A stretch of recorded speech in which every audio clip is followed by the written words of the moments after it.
जय हिंद साथियों, आप सभी का स्वागत है ज्ञानशाला ऑफिशियल यूट्यूब चैनल पर।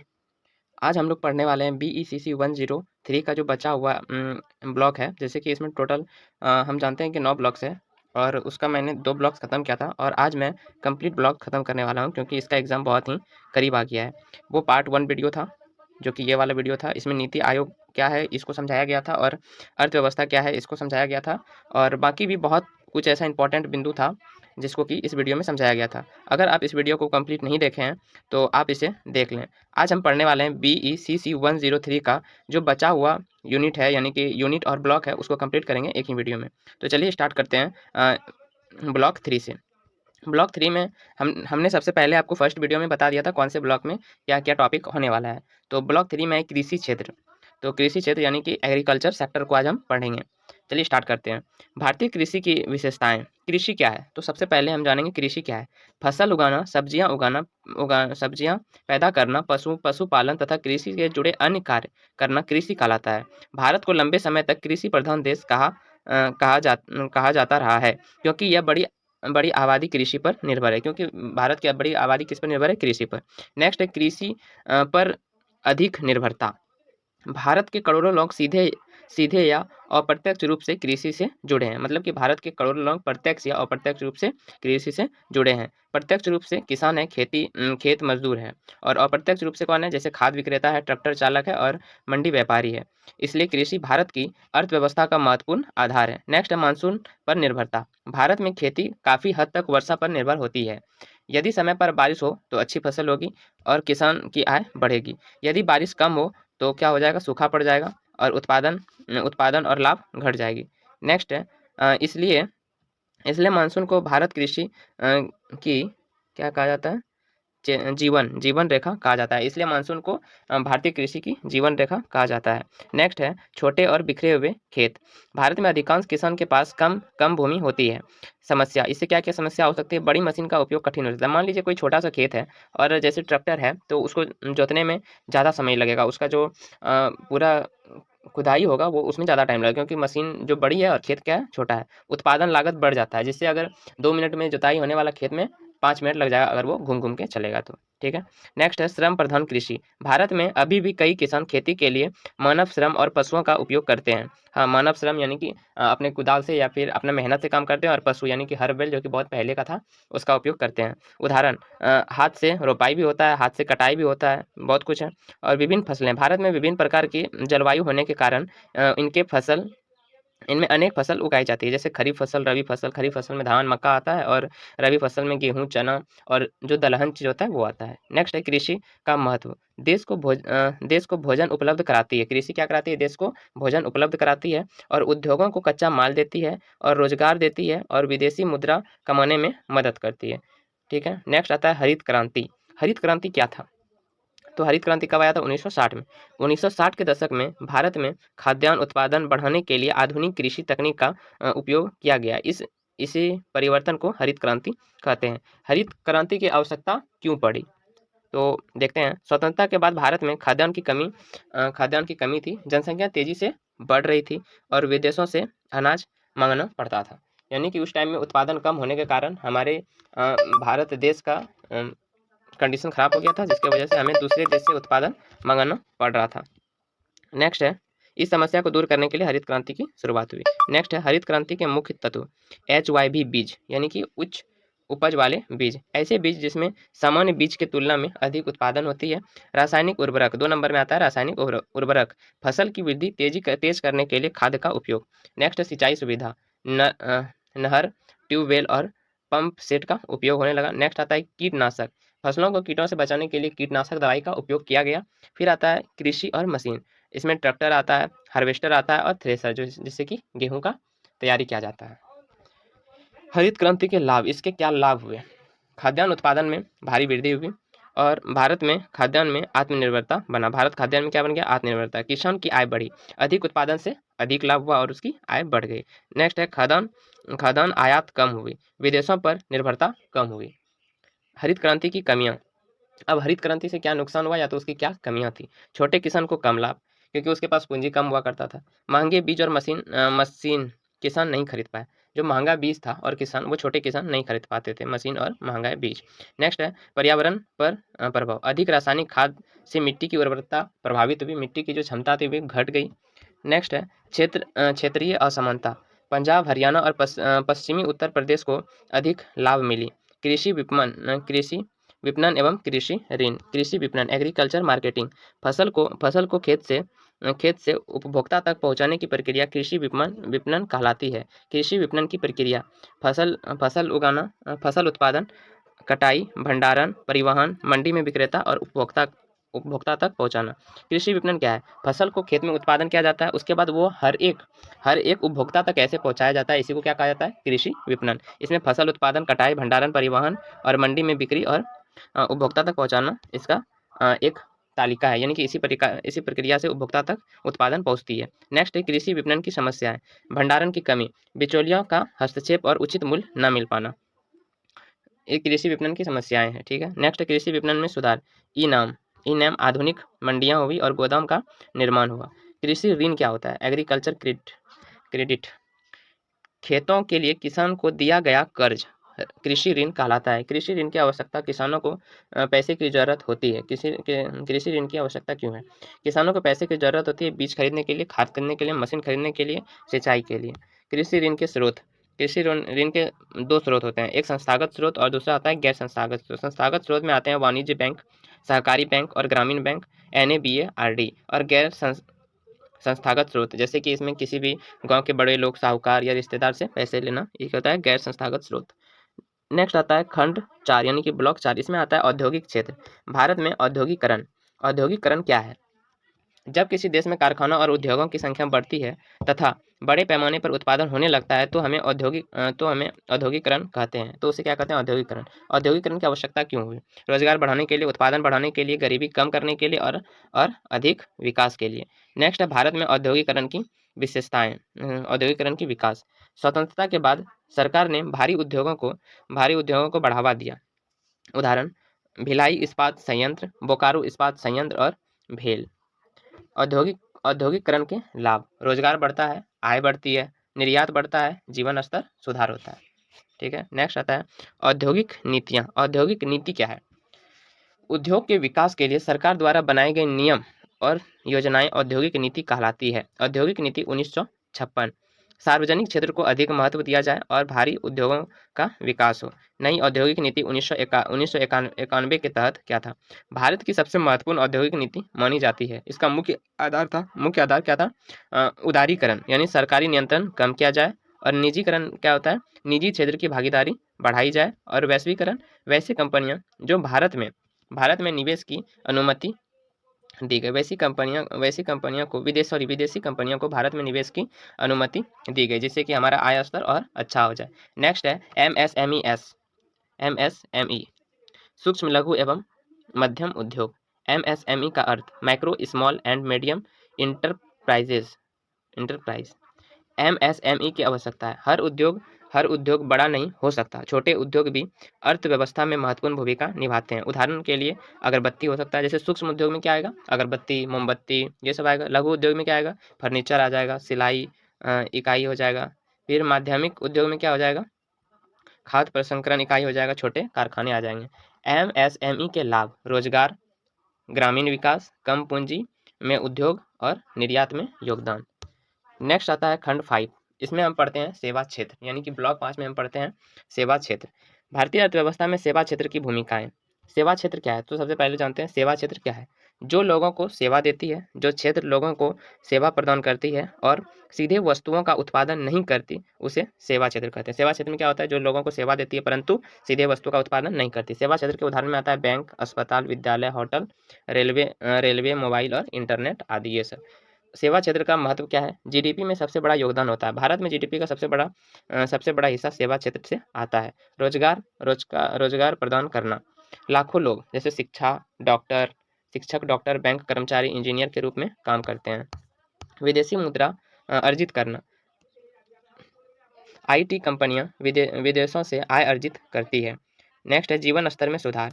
शिक्षा, स्वास्थ्य और बैंकिंग सुविधा लोगों का जीवन स्तर जीवन क्या करता है, आसान करता है, और जीवन स्तर क्या करता है, सुधार देता है। तो ये हुए सेवा क्षेत्र के महत्व। नेक्स्ट आता है बैंक क्या है, बैंक और वित्तीय संस्था। तो बैंक क्या है, बैंक एक ऐसी संस्था है जो लोगों को जो लोगों का पैसा सुरक्षित रखती है तथा जरूरत पड़ने पर ऋण देती है। बैंक के मुख्य कार्य जमा स्वीकार करना, इसमें क्या होता है, बचत खाता, चालू खाता होता है, ऋण देना होता है, जैसे शिक्षा ऋण, गृह ऋण, अभी पहले हम पढ़े हैं कृषि ऋण, वो सब दिया जाता है।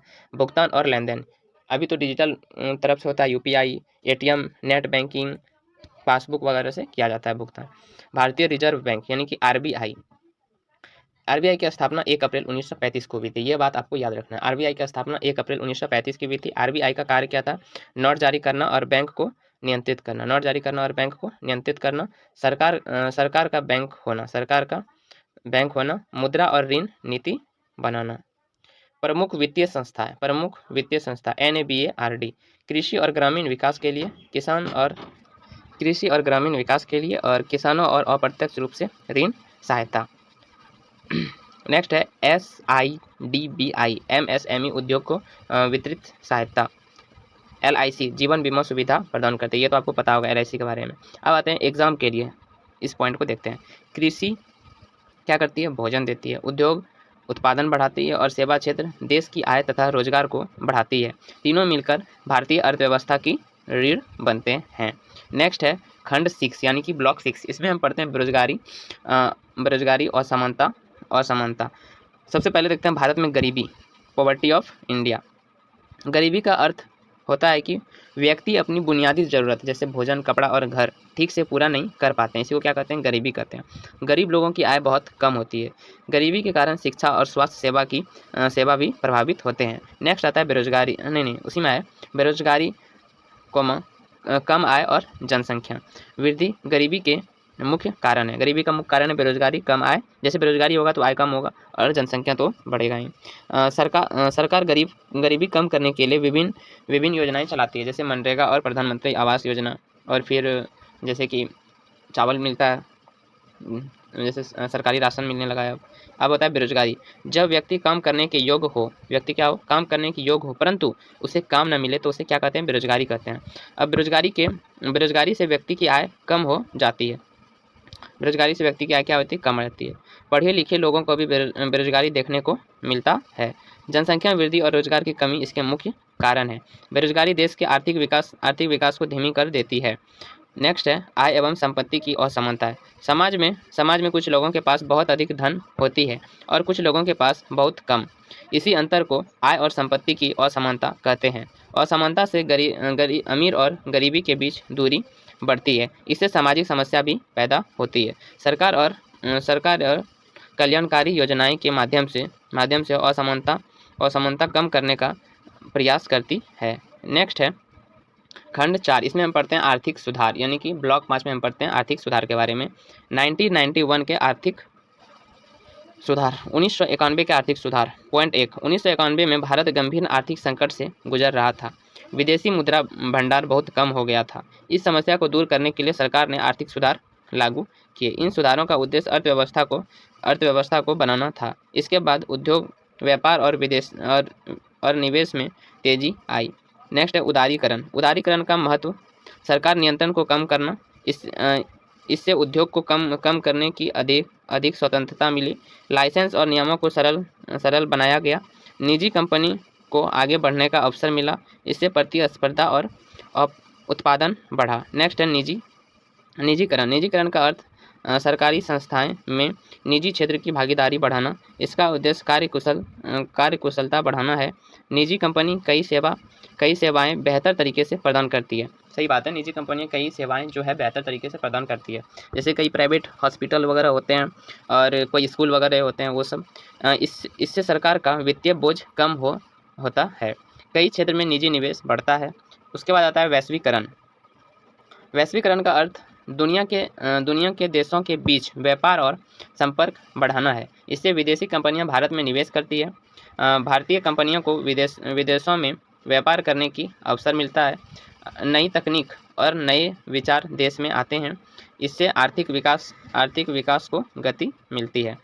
अब देखते हैं नेक्स्ट क्या है, WTO और भारतीय अर्थव्यवस्था। WTO world trade organization organization, ठीक है, WTO। इसकी स्थापना कब हुई थी? 1995 में हुई थी। इसका उद्देश्य देश के बीच व्यापार को समान बनाना है और भारत WTO का सदस्य है। WTO के कारण भारत में निर्यात और अंतर्राष्ट्रीय व्यापार को बढ़ावा मिला।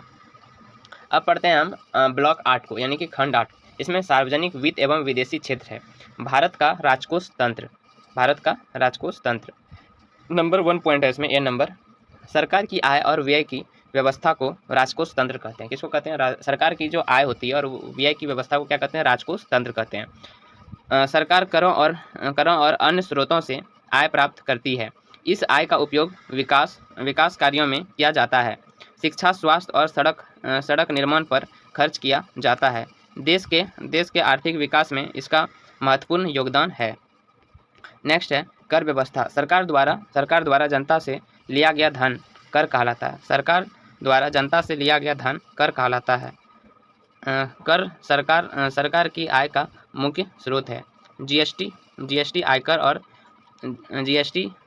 और सीमा शुल्क इसके उदाहरण हैं। नेक्स्ट है कर से प्रदान धन का उपयोग जन कल्याण कार्यों में होता है।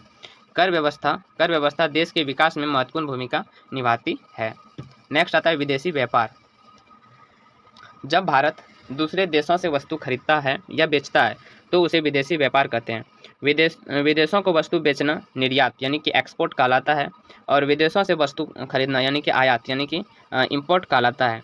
विदेशों व्यापार से विदेशी मुद्रा प्राप्त होती है। इससे आर्थिक विकास को बढ़ावा मिलती है। नेक्स्ट है भुगतान संतुलन, बैलेंस ऑफ पेमेंट्स। किसी देश के विदेशी लेन देन का पूरा रिकॉर्ड भुगतान संतुलन कहलाता है। किसी देश के विदेशी लेन देन का पूरा रिकॉर्ड क्या कहलाता है? भुगतान संतुलन कहलाता है। इसमें निर्यात या आयात और अन्य विदेशी भुगतान शामिल होते हैं। इससे देश की आर्थिक स्थिति का पता चलता है। यदि आय अधिक हो तो स्थिति बेहतर मानी जाती है। सरकार को RBI इस पर लगातार नज़र रखते हैं। नेक्स्ट है खंड 9। ये ब्लॉक लास्ट ब्लॉक है, बस इसको पढ़ लीजिए। और अगर आप हर पॉइंट को पढ़ते हैं तो एग्जाम में जितना भी पेज मिलता है उस पेज को आप तो टोटली आप याद करके नहीं लिख सकते हैं, बट अगर आपको समझ में आ जाए तो आप उसको बना के लिख सकते हैं। और किसी भी एग्ज़ाम में जो लिखना होता है आंसर शीट, वो आपको हूबहू किसी भी चीज़ से कॉपी नहीं करना है, किसी बुक का लैंग्वेज नहीं देना है, आपको अपने लैंग्वेज में देना है। बस उस सब्जेक्ट को समझ जाना है, उस टॉपिक को समझ जाना है। अब इसमें देखते हैं ब्लॉक 9 में समकालीन मुद्दे आते हैं। इसमें समावेश विकास सबसे पहला है। समावेश विकास का मतलब है विकास का लाभ सभी लोगों तक पहुंचाना। इसका मुख्य पॉइंट में से एक है केवल अमीर लोगों का विकास पर्याप्त नहीं माना जाता है। गरीब, किसान, महिलाएं और कमज़ोर वर्ग भी विकास में शामिल हैं। इससे सामाजिक और आर्थिक समानता बढ़ती है। नेक्स्ट है समावेश विकास से देश का संतुलन विकास होता है। नेक्स्ट है सतत विकास का अर्थ है वर्तमान ज़रूरतों को पूरा करना, भविष्य की पीढ़ियों का भी ध्यान रखना। प्राकृतिक संसाधनों का सही उपयोग करना आवश्यक है। पर्यावरण की रक्षा करना इसका महत्वपूर्ण भाग है। नेक्स्ट है प्रदूषण कम करना भी सतत विकास का उद्देश्य है और इससे आने वाली पीढ़ियों को भी संसाधन उपलब्ध होंगे।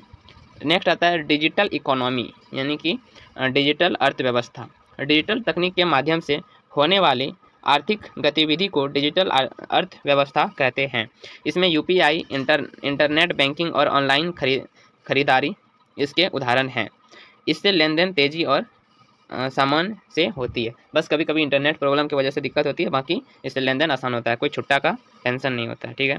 नेक्स्ट आता है डिजिटल भुगतान से नगद धन की आवश्यकता कम होती है। पास में पैसा नहीं भी रहेगा तो दिक्कत नहीं होगा। भारत में डिजिटल अर्थव्यवस्था तेजी से विकसित हो रही है।